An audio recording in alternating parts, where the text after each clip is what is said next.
Hi friends, welcome to ரலை 360 tailor. இந்த வீடியோவில் நம்ம என்ன பார்க்க போகிறோம் அப்படின்னா, வீட்டிலேருந்து நான் தைக்கிறேன்க்கா, நான் தைக்கிறது வந்து நிறைய பேருக்கு தெரியணும், நிறைய ரீச் ஆகணும், நிறைய வந்து நான் சம்பாதிக்கணும், பிஸியான டெய்லராக நான் மாறணும் அப்படின்னா இந்த விஷயத்தெல்லாம் கண்டிப்பாக ஃபாலோ பண்ணுங்கள். உங்களால் கண்டிப்பாக வந்து இந்த தொழிலை வந்து பெரிய லெவலில் சாதிக்க முடியும். அது என்னலாம் அப்படிங்கிறதா அந்த வீடியோ இருக்க போது. நீங்கள் இந்த சேனலை இப்போ தான் ஃபஸ்ட் டைம் பார்க்குறீங்க அப்படின்னா சப்ஸ்கிரைப் பண்ணிவிட்டு பாருங்கள். இந்த சேனலில் வர எல்லா வீடியோ உங்களுக்கு ரொம்ப யூஸ்ஃபுல்லாக இருக்கும். வாங்க வீடியோக்குள்ளே போகலாம். நீங்கள் இன்னும் மிஷினில் உட்காந்து தைக்க ஆரம்பிக்கல அப்படின்னா தச்சுக்கிட்டே வீடியோ பாருங்கள். அப்போ உங்களுக்குமே ப்ளவுஸ் தைச்ச மாதிரி இருக்கும். நீங்கள் வந்து பிஸியான டெய்லராக மாறணும் அப்படின்னா ஃபஸ்ட்டு விஷயம் வந்து நீங்கள் தைக்கிறீங்க அப்படிங்கிறது உங்களை சுற்றி இருக்க எல்லாருக்கும் தெரியணும். அதுக்கு வந்து டெய்லி வந்து வாட்ஸ்அப் ஸ்டேட்டஸில் வைக்கிறதா இருந்தாலும் சரி, இல்லை பக்கத்தில் இருக்கவங்களுக்கும் தெரிகிற மாதிரி பார்த்துக்கோங்க. நான் வந்து ப்ளவுஸ் தைக்க தாங்க அப்படின்னு கேட்க சொல்ல, ப்ளவுஸ் வந்து நீங்கள் தைக்கிறீங்கன்னு மற்றவங்களுக்கு தெரியணும். அப்போனா தான் உங்கள்கிட்ட தைக்க கொடுப்பாங்க. அதுக்கடுத்து என்ன அப்படின்னா, ஃபஸ்ட்டு விஷயம் வந்து நமக்கு ஒரு ஆர்டர் வருது அப்படின்னா, இப்போ வந்து நான் இப்போ தாங்க ஃப்ரெஷ்ஷாக நான் தைக்க ஆரம்பிச்சிருக்கேன், இப்போ தான் வீட்டிலேருந்து தைக்க ஆரம்பிச்சிருக்கேன் அப்படின்னா, இன்றைக்கி என் கையில் ஒரு ப்ளவுஸ் தான் இருக்குது அப்படின்னா அந்த ப்ளவுஸை வாங்கின உடனே கட் பண்ணி தைக்கிற மாதிரி பார்த்துக்கோங்க. எப்போவுமே வந்து நமக்கு கரெக்டான டைமிங்கை ஃபாலோ பண்ணணும். அதே மாதிரி சொன்ன டைமில் வந்து கஸ்டமருக்கு கொடுத்தா மட்டும்தான் நமக்கு வந்து கண்டிப்பாக நமக்கு நிறைய ப்ளவுஸ் வர ஆரம்பிக்கும். அதே மாதிரி ஒரு அவசரம்னு ஒரு ஆர்டருக்கு சொல்கிறாங்க அப்படின்னா கண்டிப்பாக அந்த ஆர்டரை வந்து தைச்சி கொடுங்க. அதை மிஸ் பண்ணாதீங்க. அந்த ஆர்டர் மூலியமாக தான் நமக்கு நிறைய ஆர்டர் வரதுக்கு வாய்ப்பு இருக்குது. அந்த மாதிரி தான் எனக்கு நிறைய கஸ்டமருமே வந்திருக்காங்க.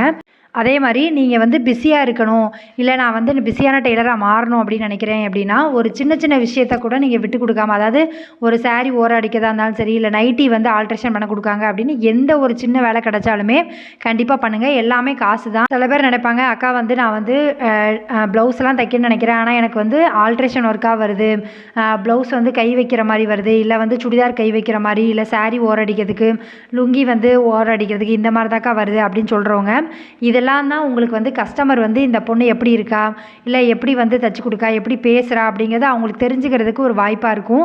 அந்த மாதிரி டயத்தில் வந்து நல்லா பழகுங்க. இன்னொன்று என்ன அப்படின்னா, எக்காரணத்தை கொண்டு டெய்லராக இருக்கிறவங்க, வீட்டிலேருந்து எதுவும் தைக்கிறவங்க, வீட்டு விஷயம் எதையுமே வந்து கஸ்டமர்கிட்ட ஷேர் பண்ணாதீங்க. அதே மாதிரி அவங்க கஷ்டத்தையுமே நீங்கள் சொன்னாலுமே சரின்னு கேட்டுக்கோங்க. மற்றபடிக்கு கருத்து எதுவும் சொல்லாதீங்க. அது கண்டிப்பாக தப்பு. அந்த விஷயத்தை வந்து கண்டிப்பாக பண்ணாதீங்க.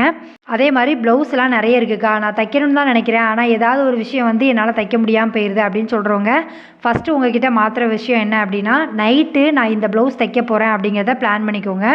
கஸ்டமர் வந்து எப்போ கொடுத்தாலுமே அந்த கஸ்டமர்கிட்ட வந்து எந்த டைம் வேணும், எப்போ வந்து நீங்கள் போகிறீங்க அப்படிங்கிறத கரெக்டாக தெளிவாக கேட்டு தெரிஞ்சுக்கோங்க. இப்போ வந்து காலையில் ஒருத்தங்க கேட்பாங்க, ஒருத்தர் சாயந்தரம் கேட்பாங்க. அதனால் எந்த டைமிங்க்கு உங்களுக்கு வேணும் அப்படிங்கிறத கேட்டு தெரிஞ்சுக்கோங்க. அதுக்கு முந்தின நாளே அந்த ப்ளவுஸ் ரெடி ஆகிற மாதிரி எப்போவுமே பிளான் பண்ணிக்கோங்க. அப்போனா மட்டும்தான் உங்களுக்கு இந்த தொழிலை வந்து நீங்கள் ஸ்டாண்ட் பண்ணி நிற்க முடியும். ஒரு சிலர் சொல்லுவாங்க, அக்கா எனக்கு வீட்டு வேலையே வந்து மதியம் வரைக்கும் ஆயிடுது, நான் வந்து எப்படி வந்து உட்காந்து தைக்க முடியும், நான் மதியம் சாப்பிட்டுட்டு கொஞ்சம் நேரம் ரெஸ்ட் எடுத்தால் தான் என்னால் வந்து ஈவினிங் வேலை பார்க்க முடியுது, அதனால் என்னால் ஒரு ப்ளவுஸ் தான் தைக்க முடியுது அப்படின்னு சொல்கிறவங்க, கண்டிப்பாக வந்து உங்கள் வேலை எல்லாத்தையுமே கொஞ்சம் குயிக்காக முடிக்கிறதுக்கு என்ன பண்ணலாம் அப்படிங்கிற மாதிரி யோசிங்க. நானுமே உங்களை மாதிரி வந்து காலையிலேருந்து 11:30 12 மணி வரைக்கும்லாம் உட்காந்து வீட்டு வேலை பார்த்துருக்கேன். ஆனால் அதுக்கப்புறம் தான் தெரிஞ்சது நம்ம எந்தெந்த இடத்துலலாம் வந்து டைம் வந்து வேஸ்ட் பண்ணுறோம் அப்படிங்கிறத பார்த்துட்டு, அதுக்கப்புறமா வந்து நான் வந்து வேலையை வந்து கொஞ்சம் ஃபாஸ்ட்டாக பண்ண ஆரம்பித்தேன். காலையில் எந்திரிச்ச உடனே வந்து நீங்கள் வேலையை ஸ்டார்ட் பண்ணிட்டீங்க அப்படின்னா, உங்களுக்கு வந்து சீக்கிரமாக முடிக்கணும் அப்படின்னா, இடையில வந்து எந்த டைமையும் வந்து நம்ம ஃபோன் எடுக்கிறதோ, இல்லை கொஞ்சம் நேரம் உட்காந்துட்டு அப்புறமா வேலை செய்யும் அப்படின்னாலே கண்டிப்பாக நமக்கு வந்து சோம்பேறித்தனம் வந்துடும். அப்போ வந்து நமக்கு லேட்டாக தான் செய்யும். அதனால் மினிமம் வந்து இன்னையிலேருந்து டார்கெட் பண்ணிக்கோங்க. ஒரு 10 மணி 10:30க்குள்ளே நான் வீட்டு வேலையெல்லாம் முடிச்சுட்டு ஒரு அரை மணி நேரம் ரெஸ்ட் எடுத்துகிட்டு 11 மணிக்கு நான் மிஷினில் உட்காரணும் அப்படிங்கிற மைண்ட் செட்டுக்கு வாங்க. 11 மணிலேருந்து ஒரு 12:30 1 மணி வரைக்கும் தைச்சிட்டு அதுக்கப்புறமா சாப்பிடுங்க, ஒரு அரை மணி நேரம் ரெஸ்ட் எடுங்க, அப்புறம் ஒரு 2 மணிக்கு உட்காருங்க. இந்த மாதிரி உங்கள் டயத்தை வந்து ஷெட்யூல் பண்ணிக்கோங்க.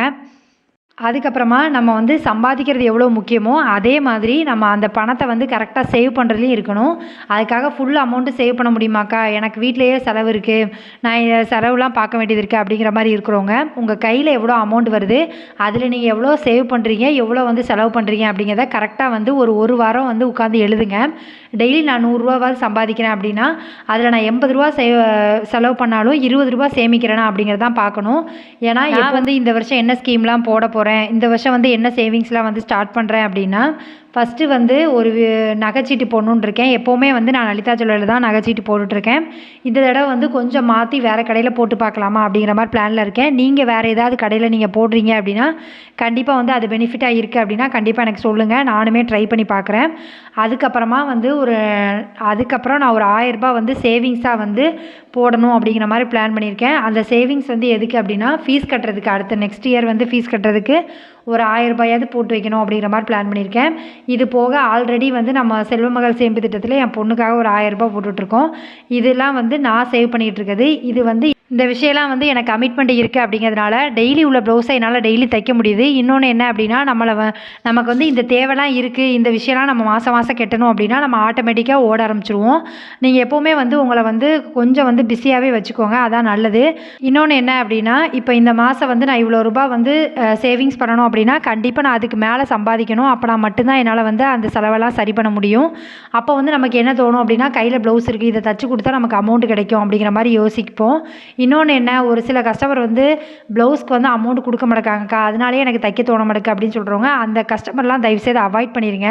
ஏன்னா நமக்கு வந்து இந்த மாதிரி விஷயங்கள் நடக்கும்போது தான் நம்மளை அறியாமே நம்ம வந்து எதுக்கு போட்டு தைச்சாலும் காசு கொடுக்க மாட்டேங்காங்க அப்படிங்கிற மாதிரி எண்ணம் வந்துடும்.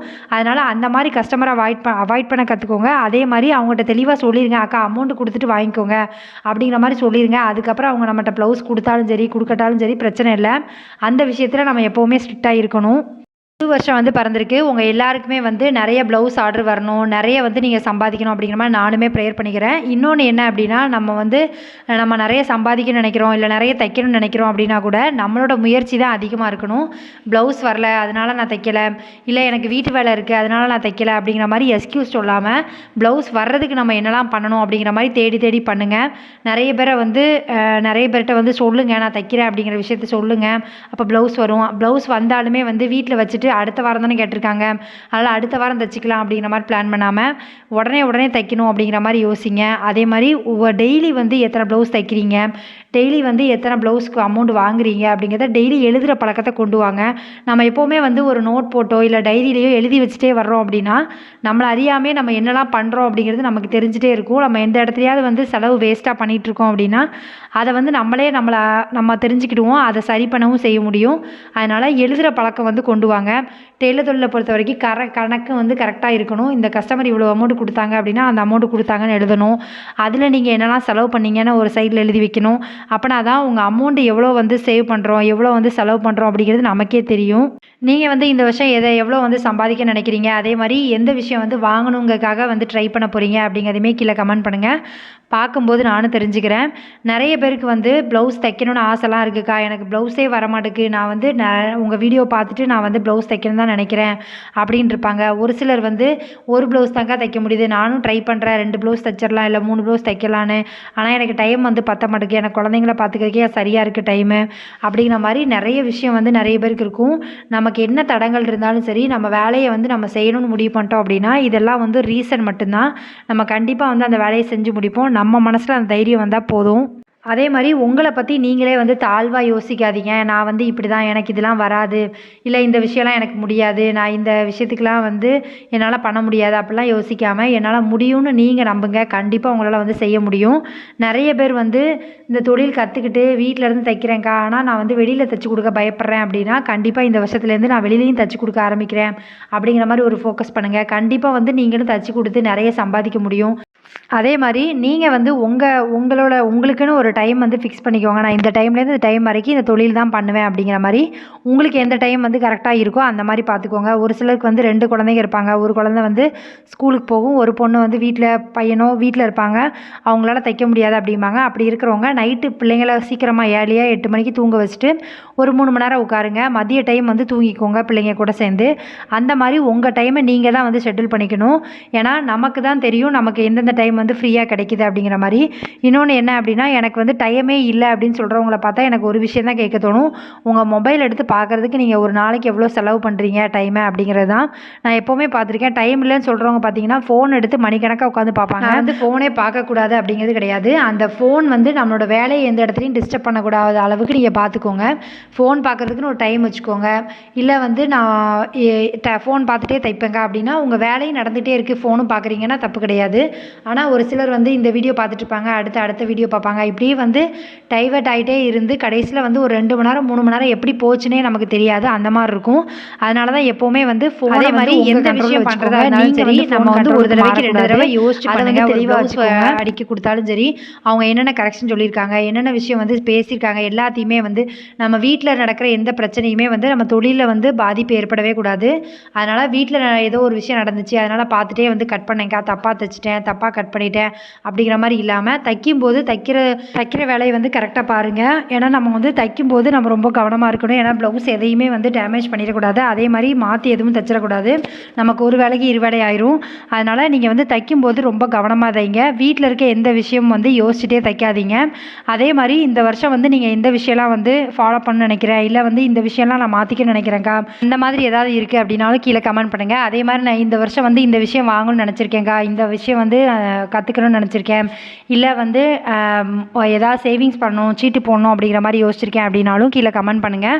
பார்க்கும்போது நானும் தெரிஞ்சுக்கிறேன். எப்போவுமே வந்து நம்ம வாய்ப்பு கிடைக்கும் போது பயன்படுத்திக்கணும். ஏன்னா நிறைய டெய்லர்ஸ் வந்து இப்போது நிறைய ஒரு தெருக்குள்ளேயே வந்து 4 டெய்லர் 5 டெய்லர் இருக்காங்க. அதனால் அவங்க கூடலாம் போட்டி போட்டு நம்ம வந்து தைக்கணும் அப்படின்னா கண்டிப்பாக வந்து நம்ம வந்து எக்ஸ்பீரியன்ஸ் ஆகணும். இன்னொன்று என்ன அப்படின்னா கரெக்ட் டைமுக்கு கொடுக்கணும். நம்ம வந்து ஒரு சின்ன தப்பு நடந்தாலும் அதை சரி பண்ணி கொடுக்கணும்.